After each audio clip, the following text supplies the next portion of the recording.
The moment I walked through those glass doors, the receptionist looked up, looked me over, and looked back down. Not a word. Not a nod. Nothing. I was wearing my old college hoodie, the faded navy one from Northwestern that I've had for 11 years, and a pair of jeans that had seen better days. My hair was pulled back in a messy bun. I hadn't bothered with makeup. It was a Saturday morning, and honestly, I figured it didn't matter what I looked like. I knew where I was going. I knew every corner of this building. What I didn't know was that the next 4 hours were going to change how I saw my own family forever. Let me back up. My name is Ellery. I'm 32 years old. For the past 6 years, I've been the silent owner of Hartwell Medical Group, a private outpatient clinic network with 4 locations across the Chicago metro area. I say silent because that's exactly what I am. My name doesn't appear on the website. I don't do press. The staff know there's a board, and they know there's an ownership group, but most of them have never seen my face at a formal capacity. I inherited the majority stake from my grandfather when I was 26, right out of my MBA program, and I spent the first 2 years learning the business from the inside out, sometimes literally scrubbing in as an administrative volunteer just to understand the workflow. It's not that I'm hiding. It's that I've always believed you learn more about an organization when you're invisible in it. My younger sister Cassie had no idea.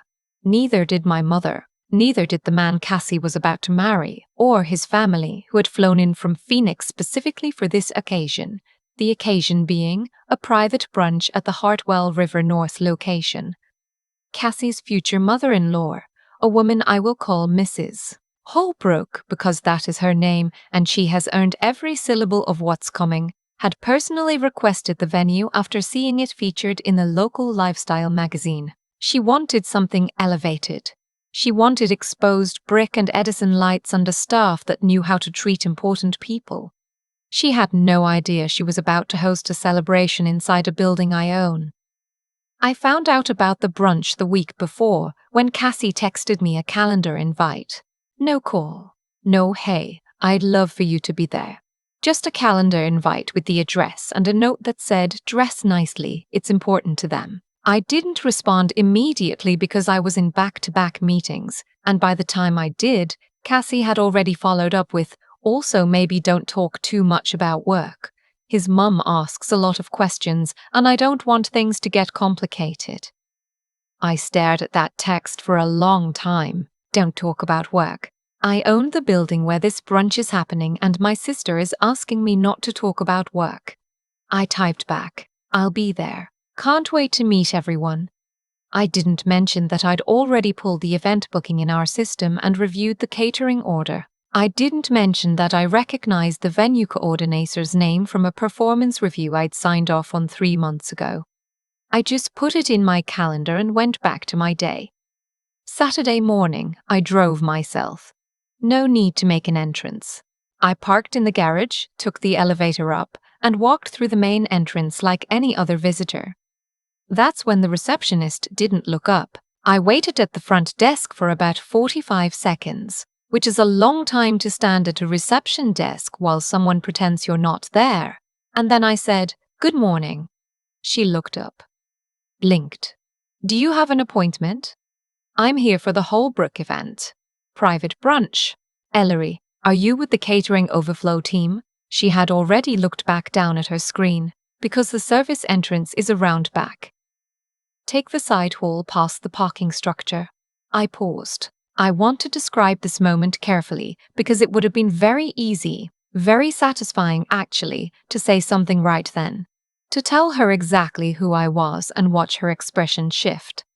But I've learned over the years that the first reveal is never the most useful one. You learn more if you wait. You learn who people actually are when they think you're nobody. So I said, "Of course, thank you."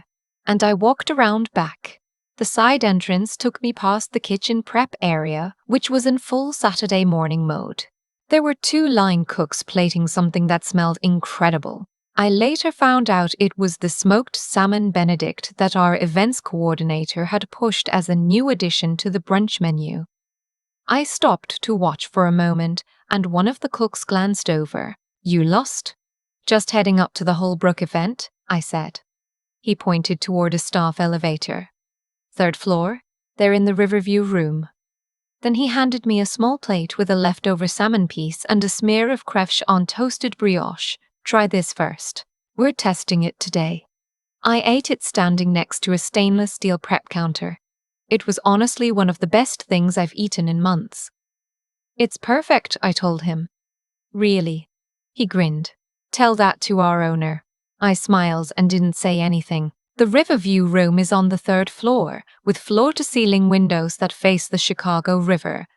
On a clear October morning, it looks like something out of a magazine, which is exactly why the lifestyle piece had featured it, and exactly why Mrs. Holbrook had chosen it. When I walked in, I counted 16 people already seated or milling around with mimosas. My sister was standing near the window in a cream-colored wrap dress, laughing at something her fiancé was saying. His name is Brett, and from what I knew of him, he seemed decent enough. An environmental consultant, early 30s, originally from Scottsdale. Mrs. Holbrook was at the center of the room like a planet with satellites. She was impeccably dressed in a coral blazer, her silver hair swept back, a glass of sparkling water in one hand and her phone in the other. She had the posture of someone who had spent decades being the most important person in any given room. Cassie saw me and her smile flickered, just for a fraction of a second in a way that only a sister would notice. It was the look that meant you wore that. I gave her a hug. She hugged back a little stiffly. You made it, she said. Wouldn't miss it. Brett shook my hand warmly. Ellery, we finally meet. Cassie talks about you all the time. I looked at my sister. Does she? She says you're in healthcare administration, he said. That's amazing. Such important work. It keeps me busy, I said. Mrs. Mesa Holbrook materialized at Brett's elbow the way wealthy women in coral blazers tend to do. Suddenly, and with intent. And who is this? She said, looking at me in the same way the receptionist had. Like she was trying to place me in a category and having difficulty. This is my sister Ellery, Cassie said. She's healthcare administration, I offered. Wonderful. Mrs. Holbrook's smile was the kind that doesn't involve the eyes. Brett's cousin is in hospital billing, very noble field. She had already shifted her gaze to someone behind me. Excuse me, I need to check on the seating. She walked away before I finished nodding. I found my seat at the far end of the table, next to a great aunt of Brett's who was visiting from Tucson and was hard of hearing, which meant we communicated primarily through enthusiastic nodding. I didn't mind. It gave me a clear view of the entire room. What I saw over the next 40 minutes was quietly illuminating. Mrs. Holbrook had opinions about everything. The table linens weren't quite right. She'd requested ivory, not cream. Was there a difference? Yes, there was a difference. The mimosa ratio was off. She pulled one of our servers aside to explain this at length. The server, a young woman named Anika, whose shifts I had indirectly approved through the staffing schedule, listened with the patience of someone who had done this before and would do it again. Then Mrs. Holbrook said something that made Anika's face go very still. I was too far away to hear the exact words. But I saw Anika nod once, set down the carafe she was holding, and walk quietly toward the kitchen. I saw the slight set of her jaw, the way she exhaled once she thought no one was looking. I've run enough performance reviews to recognize what that looks like. That's someone absorbing something they shouldn't have to absorb. I excused myself from the table. In the hallway, I found Annika near the service station, refilling water pitchers with the focused attention of someone trying very hard not to feel what they're feeling. Hey, I said quietly. Are you okay? She looked up, startled. Oh, yes, I'm fine. Sorry. Did you need something? I don't need anything. I just wanted to check. She glanced back toward the Riverview room. Some guests are just more particular than others. It's part of the job. She said it the way people say things they've had to convince themselves of. I nodded. For what it's worth, you're handling it really well. She gave me a small, genuine smile, the kind you get when someone sees you when you didn't expect to be seen. I went back inside. By the time the main course arrived, I had a reasonably complete picture of the Holbrook family dynamic. Mrs. Holbrook's husband, Brett's father, was a quiet man who seemed to have perfected the art of being physically present and emotionally elsewhere. Brett's sister, Frederica, was on her second mimosa and seemed to be enjoying the whole event in a detached, ironic way that made me instinctively like her. And then there was Mrs. Holbrook's sister, a woman introduced only as Aunt Cordelia, who had a voice like a foghorn and an opinion about my sister's career choices. "Cassie, darling, remind me, you're in PR. Brand strategy," Cassie said. "I lead a team of PR, yes. And you're planning to continue that after the wedding?" The word that landed with a very specific weight. Cassie laughed lightly. "Of course. I love what I do." Aunt Cordelia made a sound that managed to convey skepticism, mild pity, and social grace all at once. It was impressive, technically. Then she turned to me. "And you? Ellery, was it? What is it you do exactly?" Brett mentioned something about hospitals. "Healthcare administration," I said. "Private sector." She nodded as though I had confirmed something.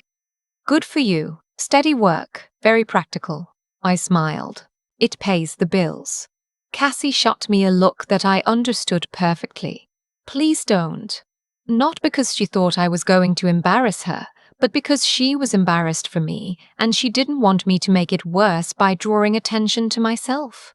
I picked up my fork and went back to my salmon Benedict, which was, I want to reiterate, exceptional. The moment that changed everything happened about 20 minutes later, and it didn't involve me at all, not directly. It involved a phone. Mrs. Holbrook had stepped away from the table and was standing near the windows with her phone pressed to her ear. The room had gotten louder as brunch progressed, so I could only catch fragments. But the fragments were enough. "She seems fine, but the family is nothing, Margaret. I'm telling you. The sister works in some kind of hospital admin." I looked it up and I wasn't trying to eavesdrop. I was literally sitting 12 feet away. And I want to be clear, it wasn't the words about me that bothered me. I've been underestimated my entire adult life, and I've made my peace with it.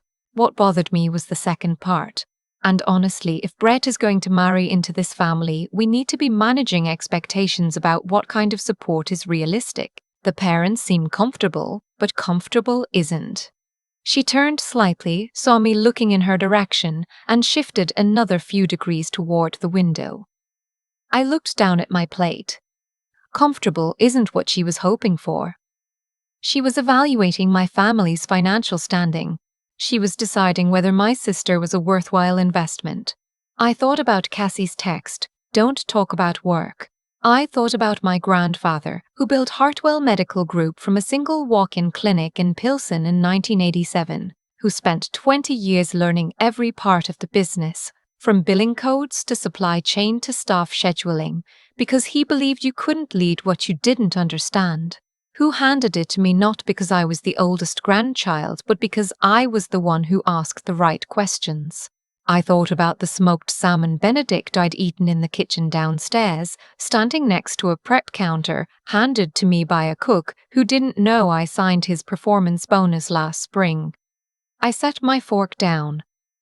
I didn't make a scene. I want to be very clear about that, because I think there's a version of this story where I stand up and make an announcement, and that's not what happened. What happened was quieter than that, and in some ways more permanent.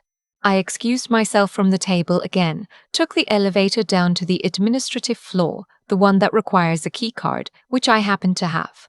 And I sat in the small conference room we keep for board meetings. I sent 3 emails. The first was to our Director of Operations, flagging the staff interaction I'd observed and requesting that Anika receive a formal commendation in her file, along with a note for her manager about the specific guest interaction. I didn't describe Mrs. Holbrook by name. I described the behavior. I said it had been handled with exceptional professionalism. The second email was to our events coordinator, requesting a summary of the Holbrook booking, who had made the reservation, what had been promised, what had been charged. Standard review. The third email was to our front desk manager, CC/HR, with a note that the reception experience that morning had fallen below our standard and I wanted to discuss protocols for greeting walk-in visitors regardless of their appearance. I kept it professional. I always do. Then I went back upstairs. The brunch was winding down. People were pushing back from the table, refilling coffee, talking in small clusters. Cassie was laughing at something with Brett and Frederica, which made me glad. She looked genuinely happy in that moment, and I wanted to hold on to that before whatever came next. Mrs. Holbrook found me near the windows. "Ellery," she said, in the tone of someone who has decided to be gracious, "I don't think we got a proper chance to talk. Tell me more about what you do. Healthcare administration? Is that with a hospital system?" "A practice, private group," I said. "Outpatient, mostly." "And you work closely with the ownership?" I looked at her for a moment. "You could say that." She nodded slowly, recalibrating. I could see her doing it, running some internal calculation, trying to figure out if I was more useful than she'd initially categorized me. "You know," she said, lowering her voice slightly, "we've actually been looking at some healthcare investments. Brett's father has some interests in the medical real estate space, and I've always thought private outpatient was undervalued. Would you be open to a conversation at some point? Maybe put us in touch with whoever the right contact would be." There it is. I looked at her. Then I looked across the room at my sister, who was still laughing, who had texted me not to talk about work, who had no idea what was happening 3 feet away from the dessert table. I thought about Anika in the hallway, the set of her jaw, the single exhale. "I think I might actually be the right contact," I said. Mrs. Holbrook's expression shifted. "Oh? Hartwell Medical Group. I'm the majority owner." I said it the same way I would say anything else, calmly, conversationally, like I was commenting on the weather. 4 locations across Chicago: River North, Lincoln Park, Evanston, and Oak Park. This is our flagship facility. The silence that followed was brief but very full. She glanced around the room, at the Edison lights she'd requested, at Anika, who was quietly clearing dessert plates, at the floor-to-ceiling windows she'd chosen specifically because they were impressive. "This is your—" "Yes," I said. "The Riverview Room is one of our most popular event spaces." She laughed. It came out wrong, too high, too quick. "Well, I had no idea." "Cassie never mentioned. She doesn't like me to talk about work," I said pleasantly. I tried to respect that. Across the room, Cassie had gone still.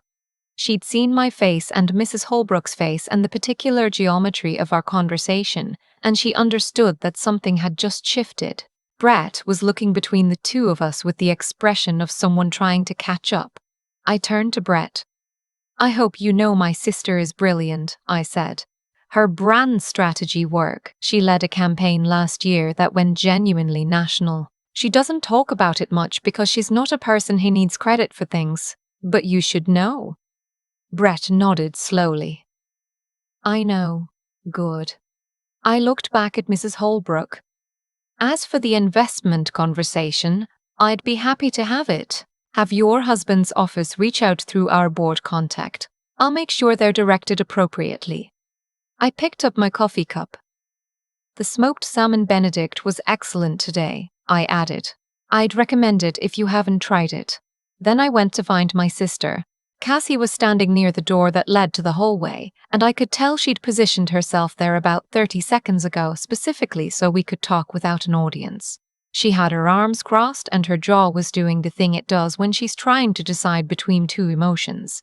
"You own this building," she said quietly. "The building and 3 others, yes. And you let her."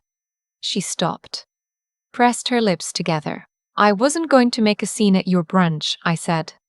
She was awful to the staff. Cassie's voice was careful. I saw it. I didn't say anything and I should have. I looked at her. "Yeah." She uncrossed her arms. "I shouldn't have told you not to talk about work." "No. But I also understand why you did." I was embarrassed. She said it like it cost her something. Not of you, of the situation, of wanting her to like us, of caring about that more than I should. I thought about what to say and what not to say, and I picked the shorter version. You're getting married to someone who seems to genuinely love you. That's the part that matters. The rest is just family. She let out a breath. That's very mature of you. I've had a lot of coffee. She laughed, a real one, not the polished laugh she'd been using all morning, the kind from when we were kids and one of us said something stupid and true at the same time. The weeks that followed were interesting, in the way that interesting is a word for things that are complicated. Mrs. Holbrook's husband's office did reach out, as it turned out, through our board contact, exactly as I'd said, using the formal address I'd given them. I reviewed the inquiry myself. It was a legitimate interest in medical real estate development, which is a space we'd actually been exploring in the southwest suburbs. Our legal team is handling the preliminary conversations. It's all very professional and above board, and I suspect Mrs. Woochie Holbrook finds it absolutely maddening that she has to be polite to me now. Anika got her commendation. I heard from her manager that she'd been surprised and genuinely moved by it. She didn't know who had flagged it. She still doesn't. The front desk receptionist received additional training on guest reception protocols. The sessions are being rolled out across all 4 locations as part of a broader hospitality initiative I've been meaning to implement for a while. Turns out, watching someone dismiss me because of my hoodie was the reminder I needed to actually prioritize it. And Cassie and I had dinner 2 weeks later, just the 2 of us, at a place in Wicker Park she'd been wanting to try. We split a bottle of wine and talked for 3 hours, the way we used to before adult life arranged us into separate orbits. She told me things about the engagement that she'd been carrying alone. I told her things about the business that I'd never told anyone in the family. At the end of the night, she said, I feel like I've been introduced to my sister for the 2nd time. I didn't say anything. I just paid the check. Here's the thing I keep coming back to. Mrs. Holbrook wasn't wrong to want to understand who she was bringing into her family's life. That's not an unreasonable thing to want to know. What she got wrong, what a lot of people get wrong, is believing that the answer is visible, that you can look at someone's hoodie and their messy bun and their seat at the end of the table and understand what they carry. My grandfather used to say that power you have to announce isn't real power. The real kind sits quietly in the room and waits. He learned that the hard way, I think. Or maybe the good way. I'm still figuring out which one I'm doing. What I do know is this. The salmon Benedict went onto the permanent brunch menu the following week. The cook who handed it to me through the prep window got a bonus in his next paycheck, authorized by me personally, with a note that said excellent instincts. He probably has no idea why. That's okay. Some things work better when they're quiet. I've thought a lot about what I would have done differently that morning, and the honest answer is not much. Not because everything went perfectly. It didn't. My sister had asked me to make myself smaller, and I did for a while, and that wasn't entirely comfortable to sit with afterward. Mrs. Holbrook had spent the better part of brunch sorting people into categories, and I let her, because I've learned that people who do that always, eventually, sort themselves. That's not a spiritual thing. It's just what I've observed to be true over 32 years of paying attention. What stayed with me most wasn't the reveal. It wasn't the look on Mrs. Holbrook's face when she understood what she was standing inside. It was Anika in the hallway, refilling water pitchers, exhaling once when she thought no one could see. That moment cost her nothing to hide and everything to absorb. She did it anyway, because she was professional, because she needed the shift, because that's what people do when they don't have the option of walking away. I had the option. I own the building. And I almost didn't say anything to her. That's the part I keep returning to.